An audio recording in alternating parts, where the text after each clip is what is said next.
Researchers used 3D models, ultrasound imaging, and even volunteer couples to study how different positions affected clitoral blood flow, a key factor in arousal and orgasm. What they found was that some positions consistently created more stimulation and blood flow than others, making orgasm far more likely. Let's break down these positions and also look at some proven techniques that can make sex more satisfying for both partners. The first and most effective position is face-to, face with the woman on top. This one is a classic for good reason. In this position, the woman is in full control. She decides the angle of penetration, the depth, and the speed. That freedom to adjust her movement in real time means she can find the rhythm that brings her the most pleasure. At the same time, the natural motion of her hips combined with her partner's thrusts often creates firm, consistent pressure on the clitoris. Ultrasound studies showed that this position dramatically increased blood flow evenly across both sides of the clitoris, which is directly linked to stronger arousal and a higher likelihood of climax. Beyond the physical benefits, this position also allows for intimacy. Partners can kiss, make eye contact, and stay close, making it not just effective but also deeply connecting. The second position is face-to, face with the man on top. But here's the secret. A pillow under the woman's hips changes everything. Without the pillow, this position can sometimes miss clitoral stimulation, but with that small adjustment, the pelvis tilts upward. This changes the angle of penetration so that the pubic bone or base of the penis makes better contact with the clitoris during movement. Studies showed that this created a strong and uniform increase in blood flow to the clitoris, giving women a much greater chance of reaching orgasm. It's a simple hack that turns a basic, familiar position into a powerful one, proving that sometimes small tweaks make the biggest difference.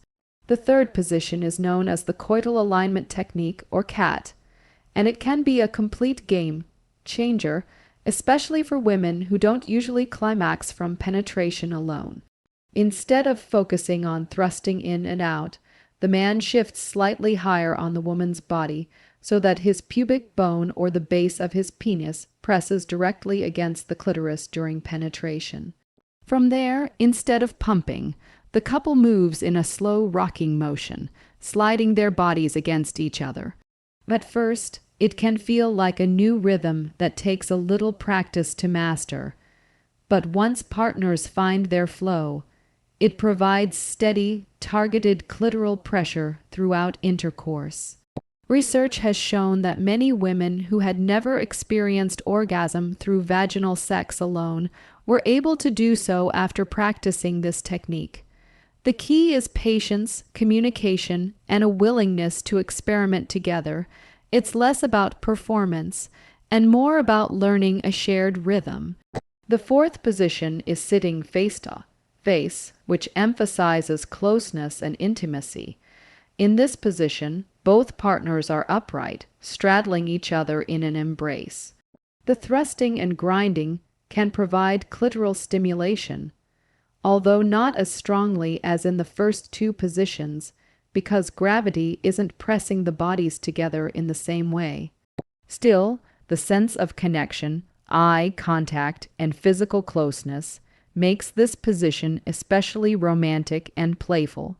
It may not deliver the same intensity of clitoral pressure as woman, on top or CAD, but it adds variety and helps keep intimacy fresh, which is just as important for long-term sexual satisfaction. Now, beyond positions, research also highlights several techniques that make a huge difference in a woman's ability to orgasm. The first is angling, which simply means adjusting the position of the hips or pelvis to change how penetration feels. Tilting the hips upward with a pillow, moving slightly to one side, or shifting the legs into a new position can dramatically alter where pressure is applied. These small adjustments often unlock new sensations and can turn an average experience into a much more orgasmic one. Another powerful technique is rocking. Instead of focusing only on deep thrusting, Couples move in a sliding or grinding motion that keeps consistent contact with the clitoris. Rocking is especially effective because it replaces momentary hit or miss stimulation with steady, continuous pressure, which is what helps many women build arousal until they reach orgasm. There is also shallowing, which might feel counterintuitive at first. Instead of going deep, penetration is kept shallow at the vaginal entrance. This works because the entrance area contains a high concentration of nerve endings, and it's also where the internal parts of the clitoris extend. By staying shallow, stimulation is directed to this sensitive zone, often creating sharper and more intense pleasure than deep penetration alone. And finally, there's pairing, which combines penetration with direct clitoral stimulation at the same time. This can be done with a hand, a toy, or by the woman herself. Research shows that when clitoral stimulation is added during intercourse, up to 70% of women report a higher chance of orgasm. Pairing is flexible, easy to adapt to any position, and one of the most reliable techniques couples can use.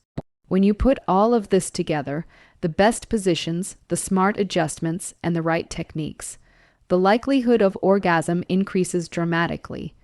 But beyond science and research, the most important piece of the puzzle is communication. Every woman's body responds differently, and the best way to figure out what works is to talk openly with your partner, experiment without pressure, and pay attention to what feels good. Sex is supposed to be fun, intimate, and playful, not stressful.